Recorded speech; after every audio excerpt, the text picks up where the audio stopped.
Hi, everybody, and welcome to the Dr. Psych Mom Show. So today I am talking about another podcast because somebody referred it to me, and I'm a Facebook group member. So if you join the Facebook group, you get a lot more of my attention.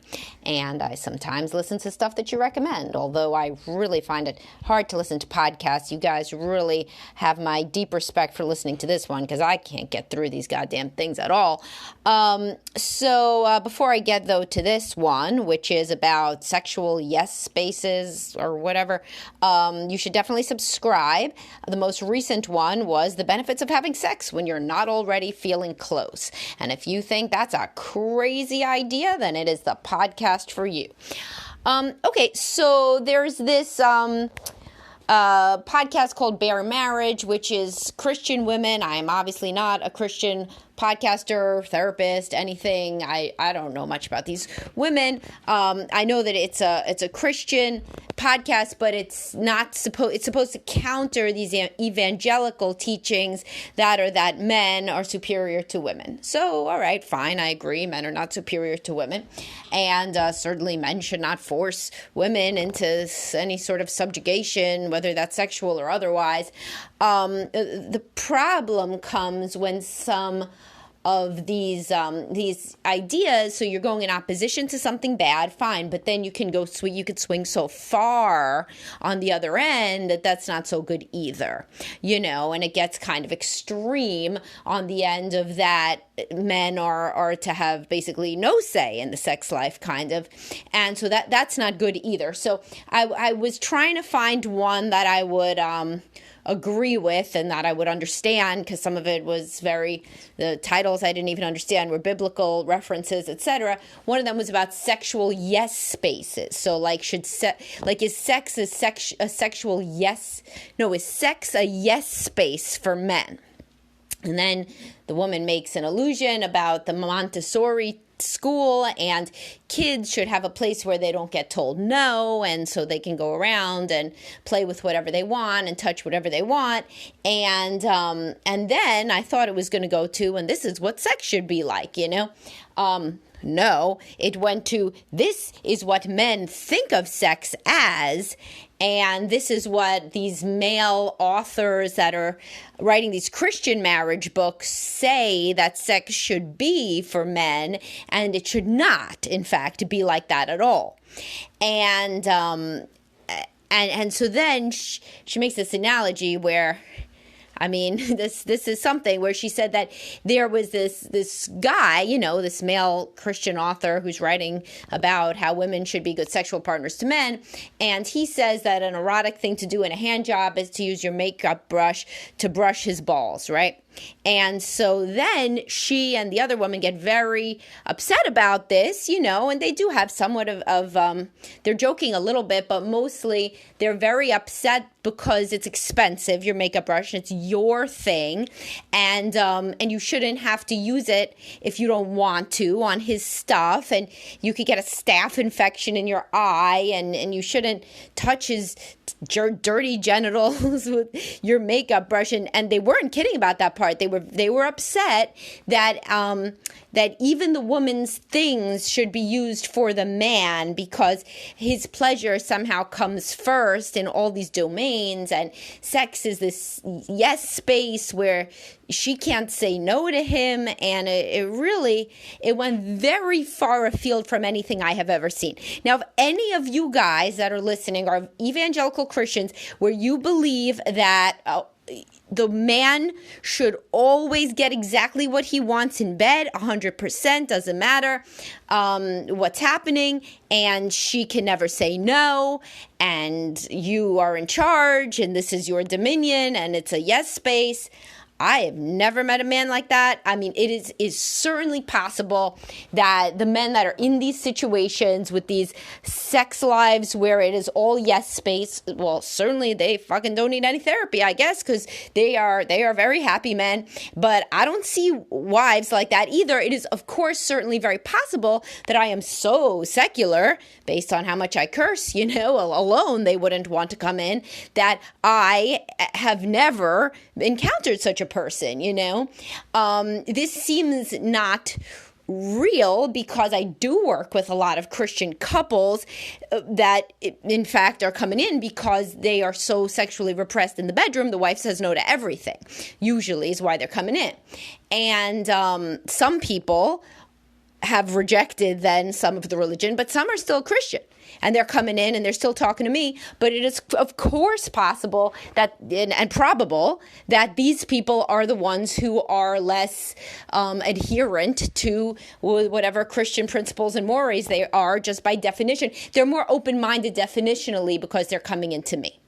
But I'll tell you something. If this is going more mainstream, as is evidenced by its appearance in my Facebook group, when I'm obviously a secular therapist and everybody knows that who signs up and comes into my stuff, my group and whatever, this is not how marriage goes for 99% of married men, certainly not ones that are anything but at the real fringes religiously.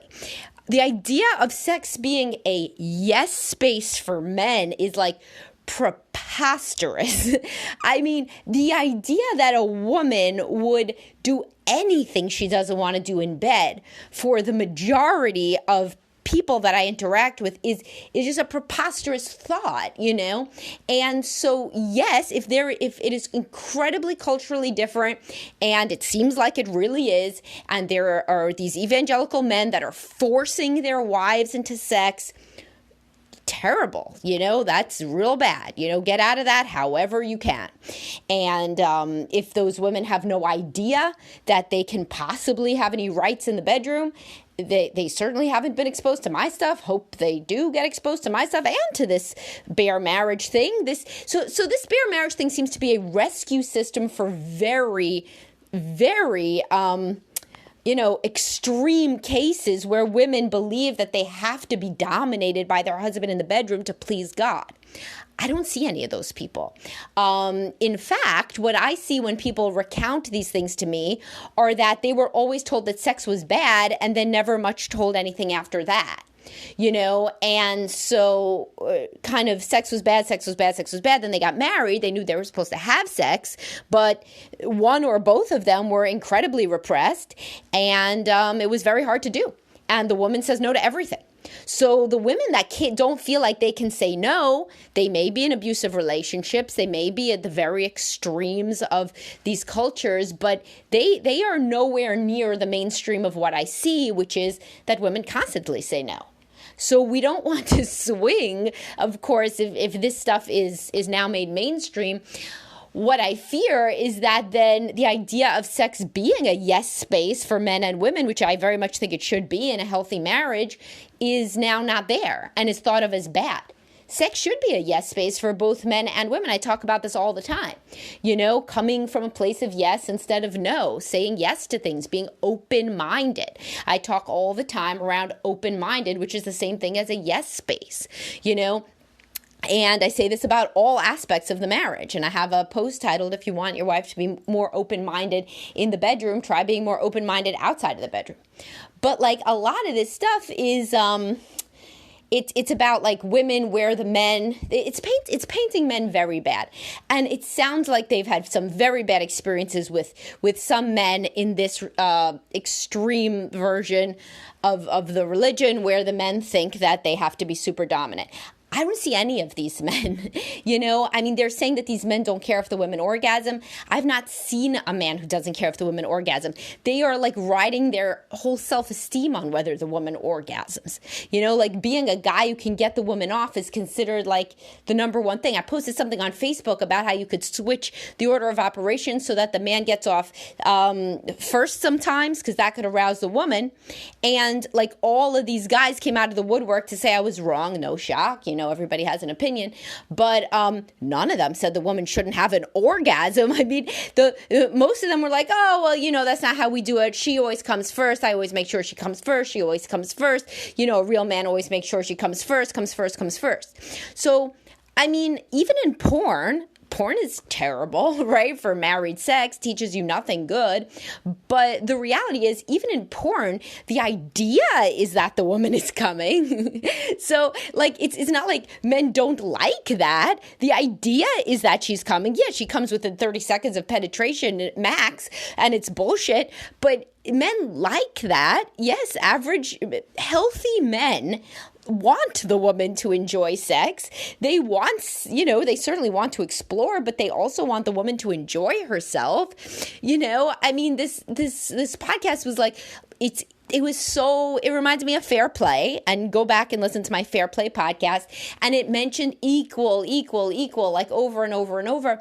But I've not seen sex lives be equal because there's only one gatekeeper. So if it is extraordinarily different in this society, okay, then I understand people would need to listen to something that says, yes, women should be equal. But the reality is, what I see is that women are gatekeeping all over the damn place. They're saying no to everything.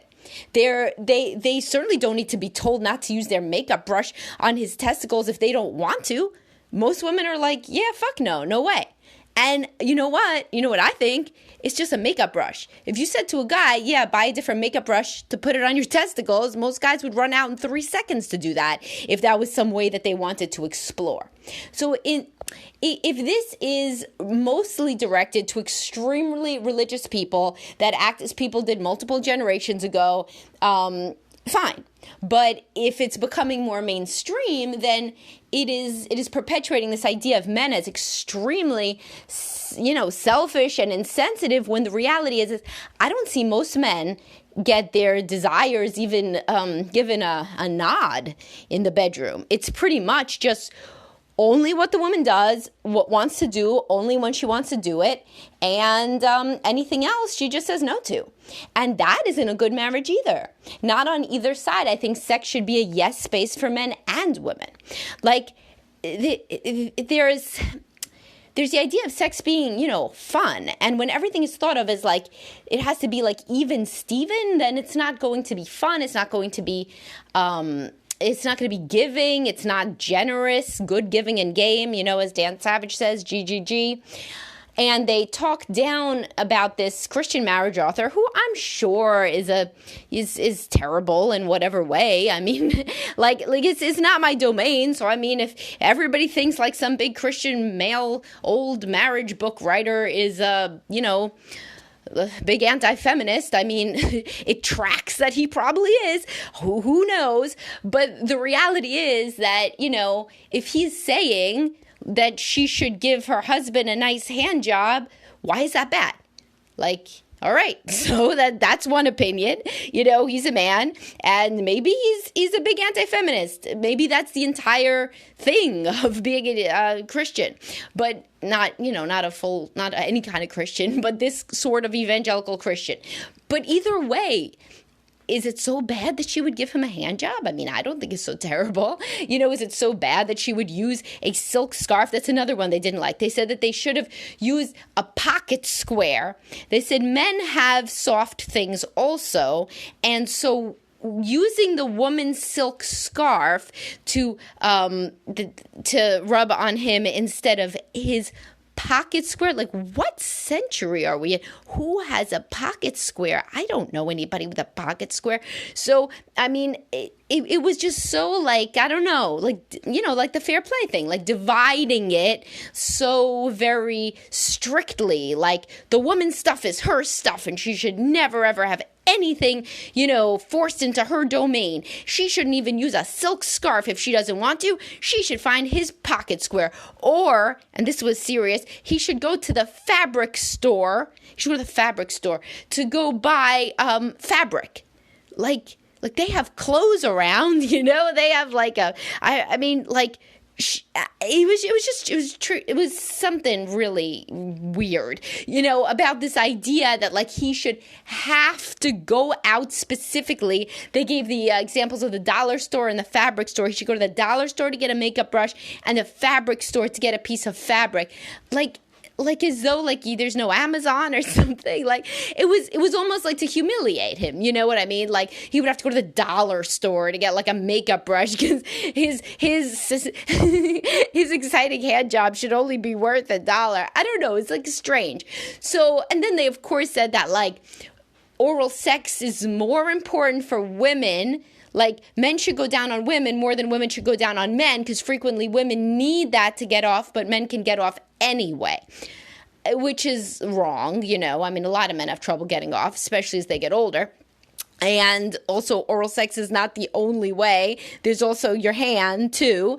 And of course there's many things that people can do to get each other off in bed, but the idea that like because the man can get off other ways, then oral sex isn't as important for him as it is for her was bizarre. Also, it was bizarre because most men are dying to give their wives oral sex and love to give their wives oral sex, which again makes me think either there is this crazy population out there that I've not heard hide nor hair of in 13 years, you know, doing couples work, which again is possible if this is an extreme and small subset of people who would never reach out to somebody secular. Okay, but again, if it does go more mainstream, it paints men as so selfish and domineering and patriarchal, and I don't see any of this. I see guys that have not gotten oral sex in like 20 years, you know, much, and go down on the woman like before every encounter because she has to have her orgasm. So there is another way to go about this, and it is to say that sex should be a yes space for men and women, and people should feel, you know, free in bed. You want to feel free in bed, you know, really, you don't want to feel so constrained. So if this allows some women to realize that they have rights also when they don't think that they do, that's great, but I don't like the part where it says that men in general, or even Christian men, are so selfish. Because I don't see that, you know, and I do think that it is a nice thing to give your husband a hand job, you know. I mean that isn't something where. And they did say that would be nice, but then they say it's only nice if like we're using like his specific pocket square and makeup brush versus like hers, and then it gets kind of into the weeds. Like the spirit is gone of it, you know, the generosity is gone. I guess the generosity is gone, which makes sense if it is a culture where women get stepped on all the time. But if this in any way moves away from just this tiny subset, then it's painting men, no pun intended, with a broad brush and saying that they are very selfish when it isn't what I see. So what I fear is that women are going to look at husbands that aren't selfish and be like, yeah, now that I think about it, you know, you are a pretty big asshole. And quite honestly, that is sometimes what I see after women take you know, various like women's courses and stuff like that online, or like courses led by women about how to reclaim your libido. And, you know, basically what they do is they come home and they say to their husband, actually, you know, I don't think that we should have any sex because I should only have sex when I'm in the mood. And it's like, when are you going to be in the mood? You're a responsive desire female in monogamy. How are you going to be in the mood? I don't understand. When do you get in the mood? You know? And it's never. And so then she assumes that because she's ever had sex when she wasn't in the mood, then he's basically an asshole. Like all these guys she's being taught about now that are assholes. And he's just been a guy who's trying to get laid sometimes in his marriage because that's how he wants to feel close, because that is like literally how men feel close. And just like how for her, it's him saying, I love you, or kissing her, hugging her, saying she looks beautiful, whatever, all the shit I tell him to do too. You know, so my point is, take this stuff and think very critically. Whenever you hear something where one gender is bashed, think about who's saying it. Think about their experiences. In this case, maybe these people really have these experiences where there is tremendous you know, it is a tremendously unfair situation for women who feel extremely forced into things that they don't want to do constantly. I do not see that, though, as the norm. That if it was the norm generations ago, which it was, it is not. The majority of people that I see and that I even saw before I had a platform were men that were not barely ever having sex, Like, that's what happens when women aren't happy in marriages. They stop having sex. So only sociopaths are like raping their wives, people that are really, really fucked up. So most people are then just not having sex. So, that's kind of what's happening. But again, if this is something where you feel like you are in some kind of a marriage, I don't know how you would be listening to me this long if you were and still be a fan, but if you feel that you're in a marriage where you can never say no to your husband for sex, you're having all kinds of like makeup brush hand jobs that are against your will, then this could be helpful to you to make you realize that you are a person too with needs. But if you're in the more normal situation that I see that I talk about, where the woman says no fairly constantly whenever she wants to say no, then I think you're still in the other category of people that need to be more generous, and think about, maybe this would be nice for my partner. Maybe I should get outside my comfort zone as the woman. Because that is generally what I see. So, yeah, there was some There is definitely some utility in thinking about this, looking at things from other perspectives, thinking about how things are different for different populations. If you, though, are a guy who feels like he has not gotten a fair shake because your wife is listening to more of these kinds of things, then it's worth it to bring up, the reality, which you perceive the reality of the situation is, which is that you are not having anywhere near the sex life you want. You do not feel any power in the bedroom at all. You try to give her an orgasm in every encounter, and you feel very, very lonely when she rejects you frequently, and that is much more of the common situation that I see. All right, so I hope that this was useful and interesting for any of you, and I'll talk to y'all soon.